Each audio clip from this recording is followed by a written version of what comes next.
C'est parti pour un nouveau numéro de l'émission Alpha Lumière, aimables téléspectateurs. Grande a toujours été ma joie de vous présenter cette émission. Comme vous le savez, la philosophie reste la même. Nous sommes en train de donner des enseignements systématiques afin de pouvoir doter l'Église de Dieu d'une connaissance sur la parole de Dieu. C'est très important. Et comme vous le savez, nous recevons pour vous le docteur, le pasteur Pierre Simon Kabitoula, qui est toujours à notre gauche. Shalom, docteur. Shalom, monsieur. C'est encore un plaisir aujourd'hui de vous recevoir et de continuer dans notre enseignement. Nous sommes en train de découvrir des très bons enseignements à travers ce que vous êtes en train de dire. Et je crois que le peuple de Dieu, des téléspectateurs, ne confirme que ce que vous êtes en train de dire et c'est très important. Que Dieu soit loué, oui. Il faudrait savoir que dans ce que vous dites, on rencontre aussi quelques résistances. Je pense que ce sont des personnes qui finiront toujours par comprendre ou carrément qui sont catégoriques, qui refusent. Ouais, ça ne manque pas. On ne peut pas avoir l'unanimité, l'acceptation totale. C'est pas possible. Chaque personne a son avis, son école, sa vision, sa façon de voir les choses. Donc, nous continuons et si jamais ils désirent poser des questions, ils pourront bien le poser et nous verrons bien comment répondre à la lumière des Écritures. Alors, il faudrait aussi faire savoir aux téléspectateurs, depuis que nous avions commencé, il y a beaucoup de numéros. Je pense que nous sommes au 15e ou au 16e, au 15e numéro. Alors, si vous avez besoin d'avoir le début de l'idée, comment nous avions commencé notre enseignement, il n'y a pas de problème. Appelez au numéro qui est affiché au bas de l'écran.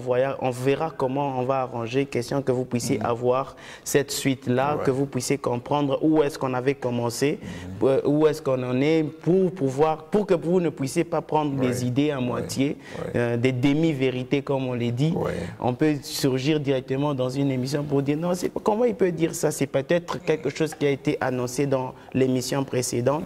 C'est très important de pouvoir préciser sur ça. Et très bientôt aussi, vous aurez ces émissions sur la page YouTube, le compte YouTube. C'est très important aussi. Mais aujourd'hui, s'il y a moyen que nous puissions rentrer un peu, parce qu'il y aura ceux qui vont nous suivre pour la première fois. Oui, nous sommes en train de parler de signes majeurs de la vraie conversion. Nous avions commencé avec les combats spirituels comme étant le premier signe. Et nous avions même dit que c'était le signe par excellence. Ensuite, on a parlé de l'amour des valeurs célestes, c'est-à-dire la recherche du royaume de Dieu et de sa justice. C'était le deuxième signe. Troisième signe, on a parlé de la crainte de Dieu. Quatrième signe, on a parlé de l'amour de la vérité. Et aujourd'hui, nous sommes encore en train de tournoyer autour de l'amour de la vérité avant de pouvoir foncer et parler d'autre chose.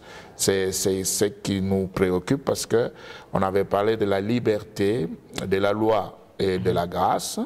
Et on a parlé de la fois passée de l'activation de la foi, doctrine de la prospérité, voilà, et du leadership. Aujourd'hui, c'est ce qui va nous préoccuper avant de continuer pour aborder les deux autres signes qui restent. Alors, aimables téléspectateurs, soyez déjà branchés, prenez votre stylo, votre carnet, écrivez quelque chose. Quand un docteur parle, il y a toujours quelque chose à écrire. Alors, c'est cette chose-là que j'aimerais que vous puissiez très bien noter. Docteur, nous sommes prêts aujourd'hui. Que Dieu soit béni. Amen. Nous commençons aujourd'hui, toujours dans le cadre de l'amour de la vérité. Nous voulons différencier la visualisation de la foi chrétienne. Parce que cette question est revenue plusieurs fois. Les téléspectateurs veulent bien saisir la différence qui existe entre la visualisation et la foi chrétienne. Alors nous commençons avec 2 Timothée chapitre 4. 2 Timothée chapitre 4.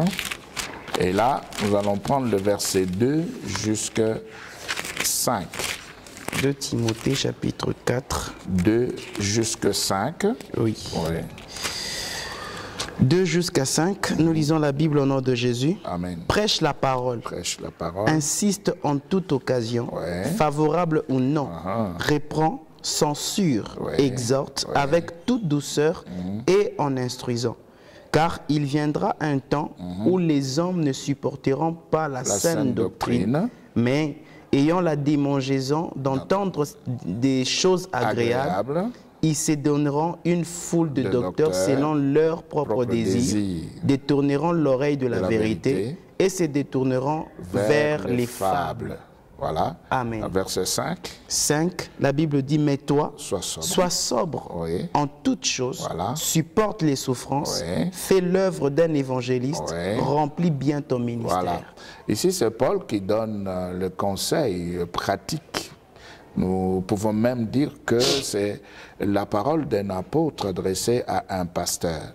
Et nous sommes là dans la deuxième lettre de Paul à Timothée, cette lettre qui a toujours été considérée comme étant le testament de Paul.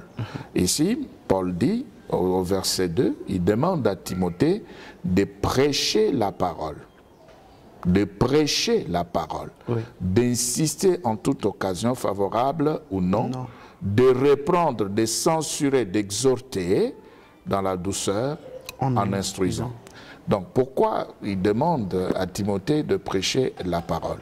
C'était pour que Timothée ne puisse pas se retrouver dans des enseignements extérieurs à la Bible, des enseignements étrangers. Timothée n'avait pas le droit d'allumer un feu étranger dans l'Église. Il devait rester dans la parole. Il devait prêcher la parole de Dieu. Donc si nous restons dans la pensée de Paul et des conseils qu'il donne à Timothée, oui, nous pouvons alors dire ceci, que la visualisation, c'est le fait de pouvoir mettre sur l'écran de son esprit deux choses que l'on cherche soi-même. Mettre sur l'écran de son esprit des choses que l'on cherche soi-même, c'est-à-dire l'homme lui-même prend la décision de commencer à voir dans sa tête, dans ses pensées, dans son cœur, ce qu'il est en train de chercher à avoir dans ce monde. Par exemple, je veux avoir de l'argent, bon, eh bien, je dois avoir des billets de banque dans ma tête. Et comment est-ce que je peux avoir ces billets de banque? Et comment est-ce que je peux compter? Comment est-ce que je peux avoir la joie d'avoir l'argent entre mes mains? Donc c'est l'individu lui-même qui crée cette image-là. C'est l'individu lui-même qui place dans son esprit, dans ses pensées, dans son intelligence, ce qu'il est en train de chercher. Donc, dans le domaine de la visualisation, l'homme se fait confiance à lui-même. Il croit en lui-même. Il croit qu'il est capable, par son imagination, de produire des choses. Et c'est pourquoi il va maintenant s'appuyer sur des déclarations du genre « La foi peut déplacer les montagnes ». Alors quand on dit la foi peut déplacer les montagnes, on exclut Christ. On s'accroche à la foi. Et on pense que la foi peut tout faire. Et même si on a une vie qui n'a rien à voir avec les principes bibliques, les principes de la sainteté, les recommandations de Dieu, eh bien, parce qu'on sait, on connaît, on sait le fait que la foi peut déplacer les montagnes, comme on le sait, eh bien, on peut vivre de n'importe quelle manière. Et puis, à un moment donné, on change en soi-même, on crée des images mentales et on s'impose et on continue à persévérer dans ces images jusqu'au moment où cela pourra se matérialiser. Ça, c'est la visualisation. Docteur, vous avez parlé de la foi peut déplacer les montagnes. Alors là, vous vous adressez à un chrétien ou à quelqu'un qui n'est pas chrétien. Parce que si nous disons que la foi peut déplacer les montagnes, c'est pas par rapport à ce que nous pouvons faire nous. C'est une puissance qui agit en nous, qui est capable par une déclaration ou par une mise en pratique de ce que nous sentons, d'une conviction que nous ressentons, qui va amener à cette montagne, d'ailleurs c'est une image, à se déplacer. Voilà, voilà. Justement c'est cela, c'est-à-dire que vous arrivez à la conclusion. Considérons surtout que la foi là, ce n'est pas seulement une puissance, une force, mais c'est Christ lui-même qui agit en nous. Oui, mais ça c'est la partie chrétienne, ça, hein, parce que là vous parlez déjà de Christ, c'est que vous mettez Christ à la place de la foi. Mais quand de l'autre côté on parle de l'activation de la foi, on ne voit pas Christ. On demande à l'individu de chauffer, de rechauffer, d'utiliser sa propre foi, d'aider l'esprit à pouvoir produire. Ok. C'est-à-dire, on demande à l'homme de pouvoir travailler l'esprit pour que son esprit puisse produire quelque chose. C'est comme les puissances de ceux qui font le yoga et tout, ils se concentrent. Voilà, c'est ça la visualisation, c'est ça justement. C'est-à-dire qu'on aide, on demande à l'individu d'aider son esprit. L'individu aide son esprit à lui à pouvoir produire certaines choses. Maintenant, on va recourir dans les Écritures. On va dire aux gens, vous voyez, même Jésus lui-même avait dit que la foi peut déplacer les montagnes. Donc, on prend cette partie de la phrase de Christ et on cherche comment convaincre les gens avec. Et alors, maintenant, dès qu'on vous parle de la foi qui peut déplacer les montagnes, et comme vous pouvez retrouver ces paroles dans les paroles de Christ, et vous pensez que vous êtes dans le bon. D'accord. Vous êtes dans le bon. Et pourtant, on vous a gardé dans la visualisation. Mais maintenant, de l'autre côté, pour la foi chrétienne maintenant, vous allez voir que d'abord, il faut retenir le fait que dans la visualisation, c'est l'homme lui-même, je me répète, qui décide de créer des images dans sa tête, qui décide aussi de garder les images en fonction de ce qu'il est en train de chercher à voir. Il met dans son esprit ce qu'il cherche selon sa propre volonté. Oui. Maintenant, du côté de chrétiens maintenant, c'est tout à fait autre chose. Allons dans Marc, c'est là, Marc 11, 20, 24. Et là, maintenant, nous allons parler de la foi chrétienne. Oui. Oui. Qui n'a rien à voir avec la visualisation. Marc 11, 20 jusqu'à 24. Marc chapitre 11, de verset 20, nous lisons au nom de Jésus. Amen. Le matin, en passant, les disciples virent le figuier séché jusqu'aux racines. Voilà. Pierre, se rappelant ce qui s'était passé, dit à Jésus, Oui. Rabbi, regarde le figuier que tu as maudit a séché. Regarde le figuier que tu as maudit hier a séché. Regarde le produit de ton travail. Regarde ce que tes paroles, les paroles qui étaient sorties de ta bouche, Rabbi, regarde ce que ces paroles ont pu produire.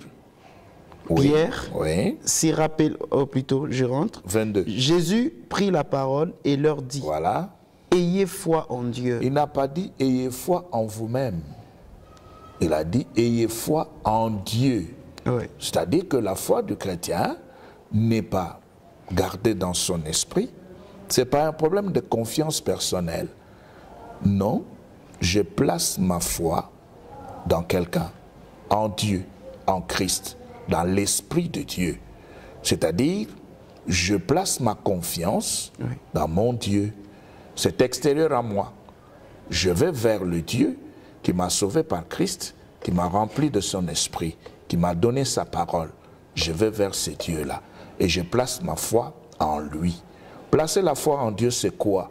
C'est accepter ce que la parole déclare. C'est accepter ce qui est donné par la parole. Avoir confiance dans la parole de Dieu veut dire, même si je dois croire, je dois accepter ce qui a été dit. Je dois faire confiance à ce Dieu qui a fait la déclaration. Je reste dans ce qu'il m'a dit et je crois dans le fait que comme il l'a dit, les choses se passeront selon sa parole. Rien ne changera. Ça ne dépend pas de ce que je veux, ça dépend de ce que je trouvais dans la Bible. Et je crois dans cette parole. Et ce qui se trouve dans cette parole, c'est ce qui va se réaliser dans ma vie à cause de ma foi. Allons-y, le verset 23. Je vous le dis en vérité, si quelqu'un dit à cette montagne, ôte-toi de là Voilà. et jette-toi dans la mer, Oui. et s'il ne doute point en son cœur, mais croit que ce qu'il dit arrive, Oui. ce qu'il dit arrive, il le verra s'accomplir. Voilà. Si quelqu'un dit à cette montagne, ôte-toi de là, c'est Jésus qui donne l'orientation de la foi. Il parle, il dit, tu le dis. Et quand tu vas le dire, tu dois croire dans ton cœur. Et quand tu crois dans ton cœur, en rapport avec ce que tu es en train de dire, cela va se faire, cela va se produire. Jésus n'a pas dit, tu vas créer les images mentales. Tu vas persévérer dans ces images jusqu'au moment où ces images vont se réaliser. Non, il n'a pas dit ça. Il a donné la parole. Si quelqu'un dit et croit dans son cœur, c'est-à-dire je parle, je sais que comme le maître me l'a recommandé, cela va se faire. C'est comme ça. Donc là, dans la visualisation, l'homme décide. L'homme fabrique l'image. L'homme place l'image dans son esprit, dans ses pensées. Et il persévère. Il garde l'image. Il fait tout pour mettre ses sentiments dans cette image-là, afin que sa volonté puisse s'accomplir. Mais dans la foi chrétienne, nous nous appuyons sur les déclarations de Christ. Nous allons prendre la parole de Christ. Nous restons dans ce que le Maître a recommandé. Alors, verset 24. 24, la Bible dit, c'est pourquoi je vous dis, Oui. tout ce que vous demanderez en priant, croyez que vous l'avez reçu, Oui. et vous le verrez s'accomplir. Voilà.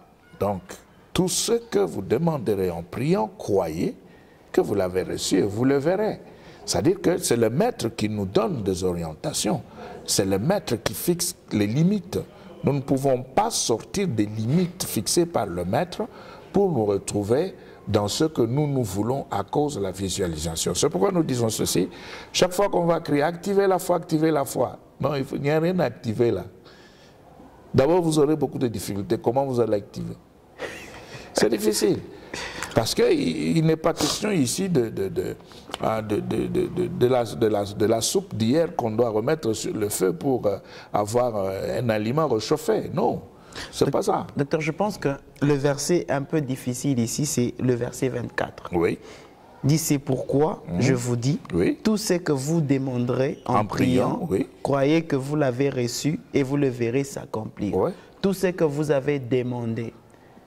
Oui. Lorsqu'on demande, on s'est fait déjà l'image de ce que nous voulons posséder. Ah, ouais. On s'est fait, alors, en demandant, c'est ce qui fait que nous sommes en train de nous-mêmes, peut-être c'est en dehors de Christ, ce sont nos besoins, nos désirs personnels que nous présentons à Christ. C'est là le problème. Oui, ce n'est pas aussi une sorte de visualisation. Est-ce que ce n'est pas là le... Parce que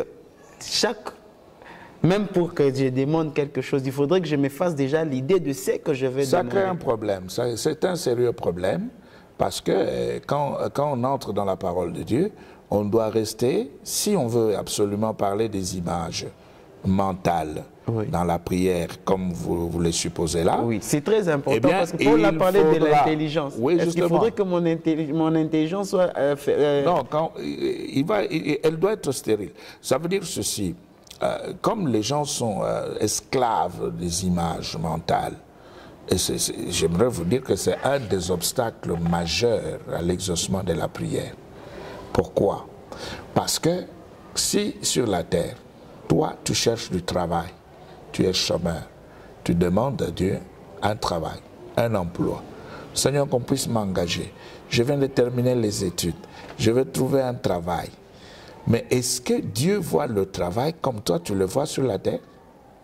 Est-ce que Dieu comprend l'emploi comme toi tu comprends l'emploi sur la terre? Il y a un problème là. Parce que pour Dieu, ce qui compte c'est son œuvre. Ce n'est pas ce que l'homme fait sur la terre. Le temps plein et voilà, c'est ça pour Dieu. Alors quand tu pries là, Seigneur, je suis chômeur, j'ai besoin d'un travail. Il dit, deviens évangéliste. Mais maintenant, comme par rapport à l'image que l'on se fait du travail, de l'emploi, on n'est pas en harmonie avec Dieu, on ne va rien comprendre. On va passer le temps à crier, à pleurer, à jeûner, à veiller pour rien. Et plus on le fait, qu'est-ce qui va se passer? Dieu va simplement sanctifier la personne. Comme vous n'avez pas encore compris son langage, il va vous sanctifier simplement. Alors, il y a un verset que je voulais vous donner là, dans Jean. Allons dans Jean 5. Oui. Jean 5, 19, 20, vous allez voir. Jean 5, 19, 20. Oui. 19, la Bible dit, Jésus reprit donc la parole et leur dit, en vérité, je vous l'ai dit, le Fils ne peut rien faire de lui-même. Le Fils ne peut rien faire de lui-même. Mais dans la visualisation, l'homme fait tout de lui-même. Il fait tout de lui-même. L'homme se réveille là un matin, il dit, moi je ne veux pas épouser une Africaine, moi, il me faut une femme qui vient de l'Europe. Voilà. Moi, je ne veux pas épouser une femme qui n'a pas étudié. Pour moi, vraiment, il faudra une femme qui a Oui, fini vous avez dit que ça n'a rien à faire avec Dieu. Ça, c'est l'homme. Oui, mais justement, je suis du côté de l'homme. Je suis du côté de l'homme. L'homme se décide, il choisit un quartier d'habitation. Maintenant, il va prier. Il dit non, moi, je ne veux pas rester ici. Je préfère rester à la Roachie ou bien au golf. Seigneur, tu dis quoi? Voilà. Maintenant, quand tu parles du quartier Roachie et tu parles du golf au Seigneur, est-ce qu'il voit le quartier comme toi? Est-ce qu'il te comprend comme toi tu parles là? Est-ce que Dieu te comprend? Parce que toi, tu es dans ton langage, tu es dans ta façon de voir les choses. Est-ce que Dieu aussi, qui est esprit, il te voit de la même manière? Est-ce qu'il comprend ces choses-là de la même manière?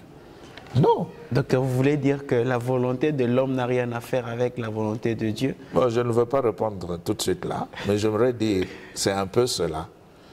C'est un peu cela parce que pour Dieu, nous devons nous laisser totalement dans sa parole. Totalement. C'est pourquoi ici Christ parle. Hein? Le Fils ne peut rien faire de lui-même. De lui-même. Oui. Il ne fait que ce qu'il voit faire au Père. Oui.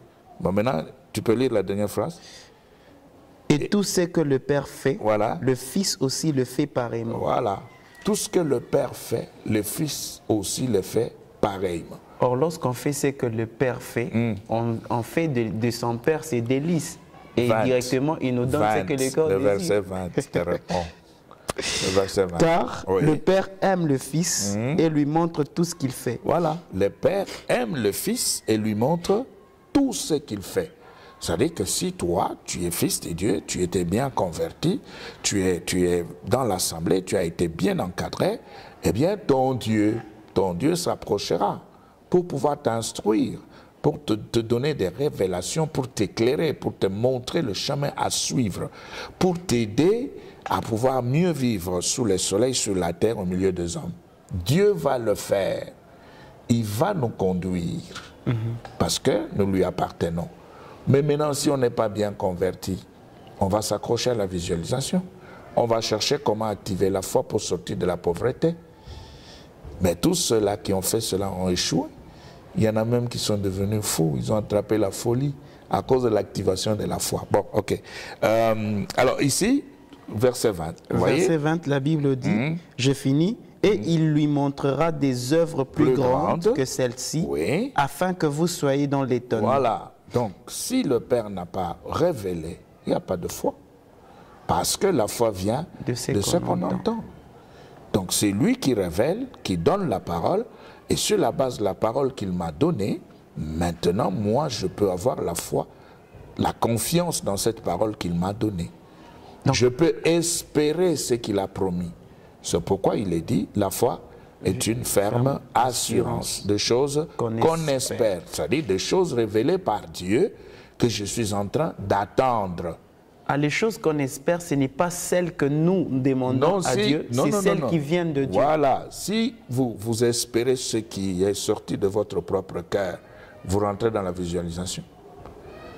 Vous rentrez dans la visualisation. Docteur, donc il y a des gens qui ont mal interprété ce verset. Justement, c'est pourquoi nous disons qu'avant d'enseigner, il faut prendre le temps d'étudier.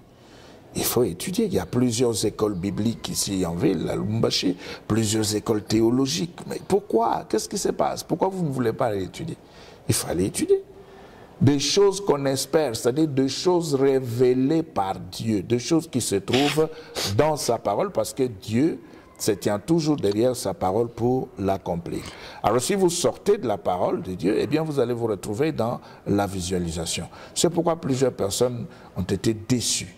Et ils commencent à condamner Dieu. Nous étions à l'église, nous avons fait des prières, Dieu ne nous a pas exaucés. Non, il faudra vérifier, est-ce qu'on avait fait une prière véritable en rapport avec la parole de Dieu ou pas. Dans 1 Jean 5, allons-y. Dans 1 Jean 5, 14-15, vous allez voir que l'apôtre Jean en parle. Et nous avons tout cela dans la Bible. Mais nous prenons toujours le temps de rester dans ce que nous voulons.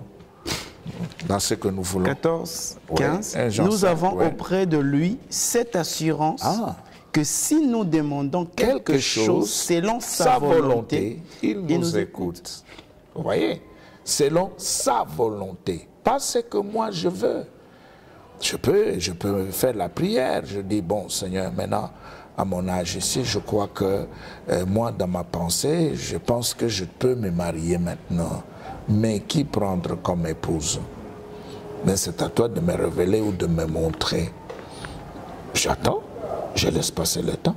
Et le Seigneur fera son travail. Ce n'est pas, on a déjà ciblé, puis on dit comment mais si vous avez déjà ciblé, hein, on va dire, on signale à Dieu, comment tu la trouves? Non, le pasteur Okanjo parlait des cheveux blancs. Bon, si on a déjà ciblé, bon, il faut prendre, c'est tout. Il faut simplement prendre, il n'y a plus de questions à poser à Dieu. Ah, comment tu la trouves? Oui, si dans l'assemblée, là, il y a un cheval blanc, tu prends. Tu prends seulement le cheval blanc, c'est tout, et tu organises le mariage comme tu voudrais bien le faire. Mais maintenant, ici, vous écoutez ce qui est dit là, nous avons auprès de lui cette assurance que si nous demandons quelque chose selon sa volonté, il nous écoute. Oui. 15. Et si nous savons qu'il nous écoute, voilà, nous savons que nous possédons la chose que nous lui avons demandée, voilà, quelle qu'elle soit. Voilà, c'est comme ça. C'est-à-dire que quand je connais sa volonté, rien, je ne sors pas. Je reste dans sa volonté, même si celle-ci ne réjouit pas ma chair. Mais comme c'est Dieu qui a parlé, je reste dedans et j'attends et j'espère et ça va venir. Docteur, est-ce que vous pouvez spécifier l'auditoire qui nous écoute pour le moment? Oui. Parce que cette parole s'adresse au ministre ou à un croyant simple de l'Église ou à une catégorie de personnes ayant un mandat spécifique? Oui, très bien, ça c'est une bonne question. Je veux dire ceci. Ce que nous sommes en train de développer maintenant concerne d'abord les enseignants de la parole, pour qu'ils ne puissent plus demander aux fidèles comment qu'ils puissent activer leur foi. Il ne faut plus le faire, parce que c'est anti-biblique. Deuxièmement, aux chrétiens qui avaient été dupés, qu'ils puissent sortir de cette duperie, qu'ils abandonnent ce système d'activation de la foi. C'est un mauvais système qui n'a rien à voir avec la parole de Dieu. Voilà tout ce que nous pouvons dire. Mais allons dans Romains. Dans Romains, vous allez voir que Paul, en parlant, il nous a tout donné. D'abord 10, 17. 10, 17. 17, la Bible dit, « Ainsi la foi vient de ce qu'on entend. Voilà. Et ce qu'on entend vient de la parole de Christ. » Voilà. Vous voyez? Oui. La foi vient de ce qu'on entend. Et ce qu'on entend vient de la parole de Christ. Alors maintenant, pour le besoin des enfants de Dieu, pour tous ceux-là qui sont dans la foi véritable et qui sont encore sur la terre, en attendant la consommation de toutes choses, Romains 8, 12 donne la réponse. Romains chapitre 8, verset 12, la Bible dit, 12 c'est ici. Ainsi donc, frères, nous ne sommes sautez point... ça, prenez 14. 14, la Bible dit, car tous ceux qui sont conduits par l'Esprit de Dieu sont fils de Dieu. Ça veut dire que si on est véritablement converti, on est devenu fils de Dieu, on est dans la parole de Dieu, le Saint-Esprit viendra conduire. Donc on n'a pas à créer les images mentales, on n'a rien à activer, on n'a rien à réchauffer là. Non, il n'y a rien à faire. On prend seulement la parole de Dieu, seulement la parole de Dieu. Dans Ésaïe 55, il est dit, on peut lire. Nous donnons tout ce verset pour vous aider à comprendre. Surtout que la Bible est ouverte. Oui, nous vous donnons ce verset pour vous aider à comprendre que nous sommes dans la Bible, nous sommes dans la parole de Dieu. Oui. Rien n'a été inventé. Ésaïe 55, lisez le verset 9. 9, la Bible dit, autant les cieux sont élevés au-dessus de la terre, autant mes voix sont élevées au-dessus de vos voix et mes pensées au-dessus de vos pensées. Voilà. Alors maintenant, vous allez créer des images. Même aujourd'hui, on commence à demander aux malades de voir la guérison, de confesser la guérison. Et c'est une façon de saisir la guérison aux captifs, de voir la délivrance, de confesser la délivrance. Et c'est par là. Non, c'est anti-biblique tout ça. Docteur, là, on utilise deux verbes. Ouais. Parce qu'il y a voir et croire. Ouais. Dit crois en ta délivrance. Ouais. Quand quelqu'un dit crois en ta délivrance, est-ce qu'il est en dehors de la Bible? On croit en Christ, on ne croit pas dans la délivrance. Oui, en disant on Christ. croit en ta délivrance, c'est que déjà, on t'a déjà présenté Christ. Ah oui, si j'ai Christ, j'ai tout. Si j'ai Christ, j'ai tout. Et nous pouvons le voir, Paul l'a dit aux Corinthiens. C'est clairement dit là. Hein? Et quand vous avez Christ, qu'est-ce qui vous manque encore? 1 Corinthiens 3, Oui. prenez 21 jusqu'à 23. Que personne donc ne mette sa gloire dans des hommes. Voilà, pas de foi dans des hommes, pas de foi dans l'activation, non. Allons-y. Car tout est à vous. Tout est à vous. Soit Paul, Oui. soit Apollos, Oui. soit Céphas, Oui. soit le monde, Voilà. soit la vie, Oui. soit la mort, C'est ça soit les choses présentes, que vous recherchez. soit les choses à venir. Oui. Tout est à vous. Et vous êtes Et vous êtes à Christ. Et Christ est à Dieu. C'est tout. Vous voyez? Donc, nous avons tout en Christ, tout en Christ. Donc, ce que nous devons faire, c'est surseoir ce que nous avons sur la parole de Christ. Il faut étudier la Bible. Il faut enseigner la parole de Dieu. Arrêtez avec des enseignements étrangers. Rentrons dans la Bible, dans la parole de Dieu, tout est là. Et au temps convenable, vous allez voir que Christ lui-même va pouvoir maintenant s'occuper de tous ceux-là qui ont accepté de s'asseoir et de s'installer correctement dans sa parole. Alors maintenant, là c'était l'activation et la foi chrétienne. Oui. Et je pense que nous avons fait un effort pour clarifier les choses. Donc il faut tourner la page et ne plus rentrer dans cette affaire-là.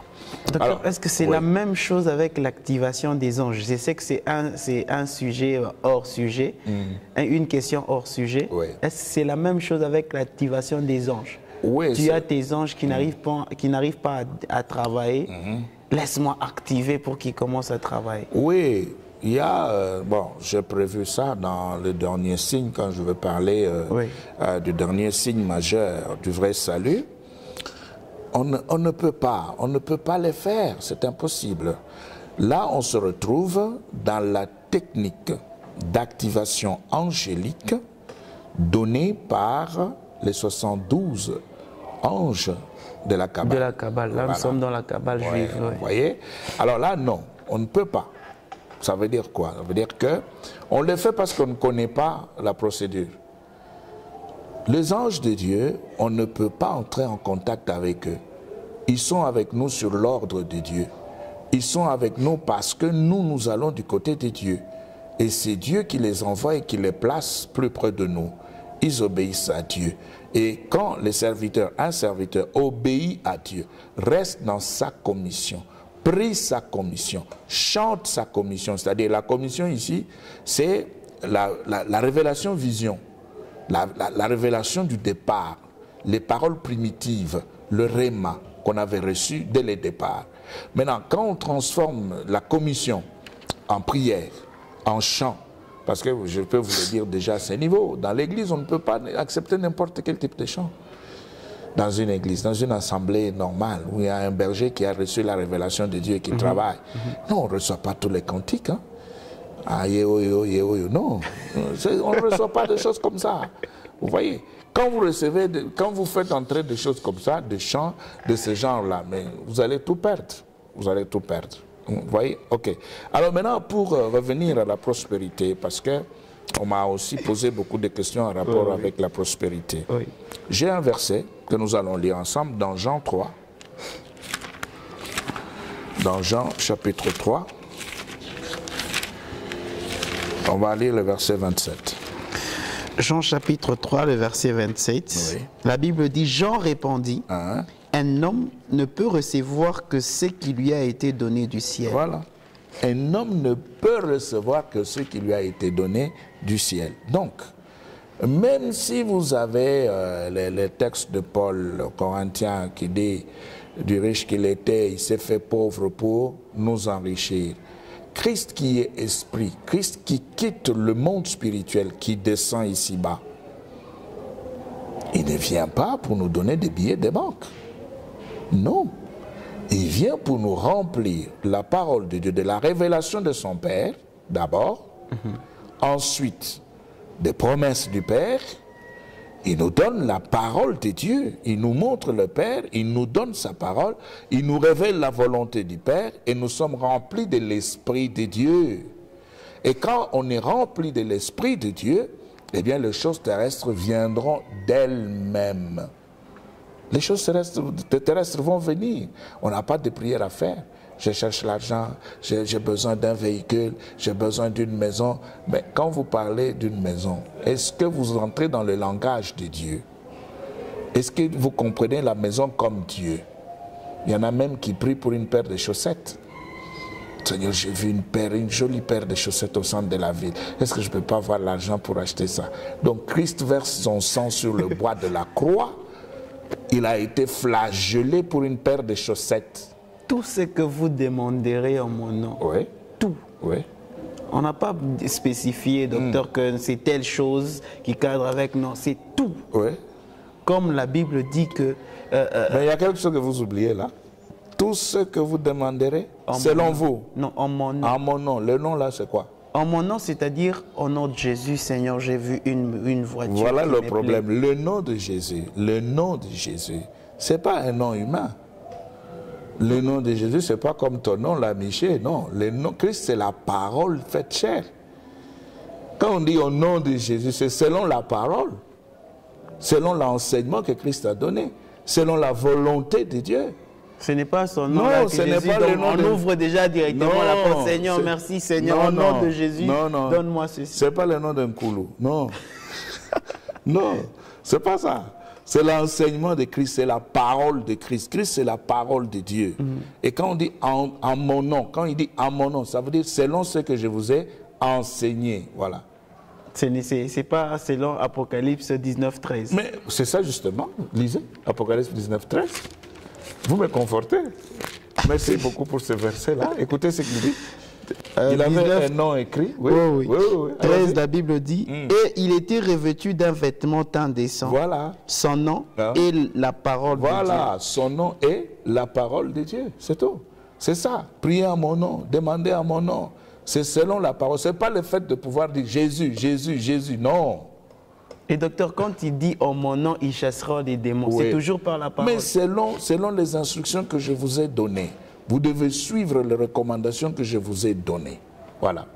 Et selon la parole de Dieu, la profondeur, nous utilisons dans le combat spirituel le nom de Jésus-Christ, Yeshua Mashiach. Oui, oui. Et en quoi est-ce que c'est? Quand les démons viennent, ils voient la lumière de la parole de Dieu. Parce que le nom que nous prononçons, c'est un nom qui rejoint les instructions de Dieu. Et quand je commande au nom de Jésus, les esprits impurs savent que, en commandant, on est en train d'obéir à la parole de Dieu. C'est comme ça. Okay. Parce que, bon, nous n'avons pas eu le temps de développer cette histoire-là. On peut donner un ordre à un démon et on lui dit, tu n'as pas à résister à cet ordre qui t'est donné au nom de Jésus-Christ. Ne résiste pas. Va-t'en. L'esprit impur s'en part. Oui, il part. Lorsqu'on reconnaît être vrai. Oui, mais justement, c'est l'esprit qui te regarde, comme les 7 fils de Séva. Alors maintenant, toujours pour la prospérité, je vous ai montré que l'homme ne peut recevoir que ce qui lui a été donné. Voilà. Oui. Alors, ça ne sert à rien de perdre le temps, de distraire les gens. Allons dans Romains 14, 17. Romains chapitre 14, le verset 17, nous lisons la parole au nom de Jésus. Amen.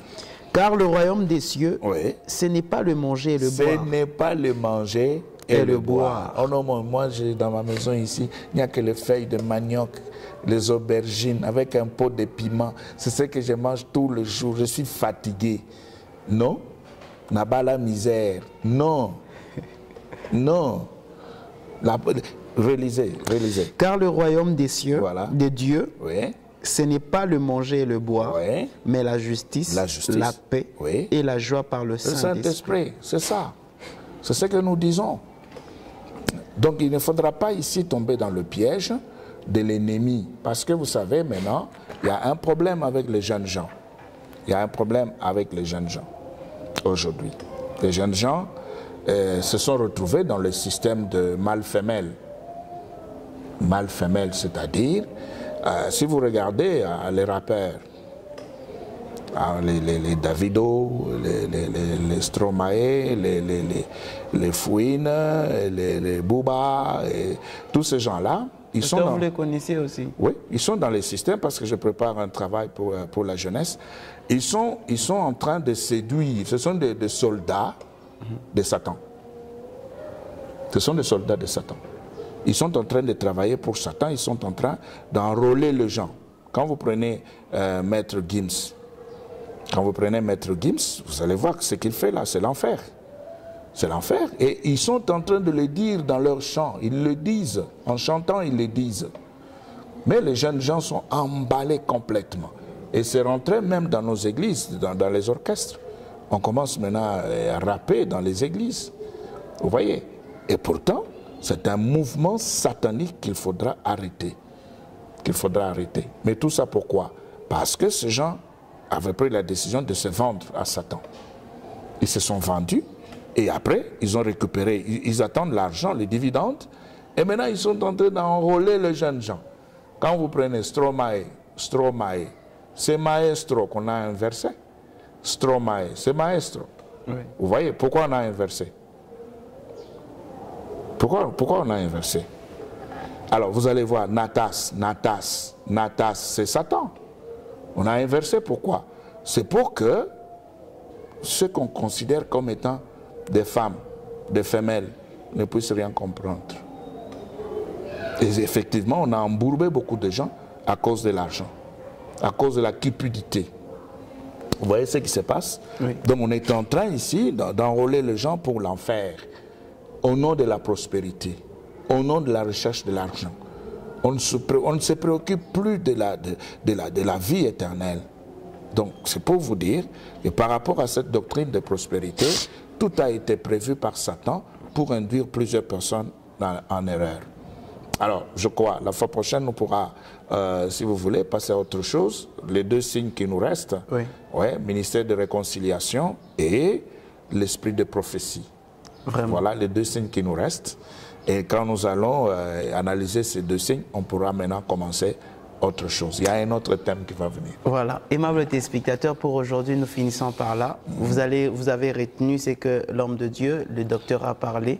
Et c'est très important que nous puissions mettre en pratique ce que nous venons d'apprendre aujourd'hui. Merci beaucoup, docteur. Que Dieu soit loué. Nous vous fixons rendez-vous donc dans un autre numéro, toujours avec le même et le réel plaisir. Shalom chez vous. Shalom.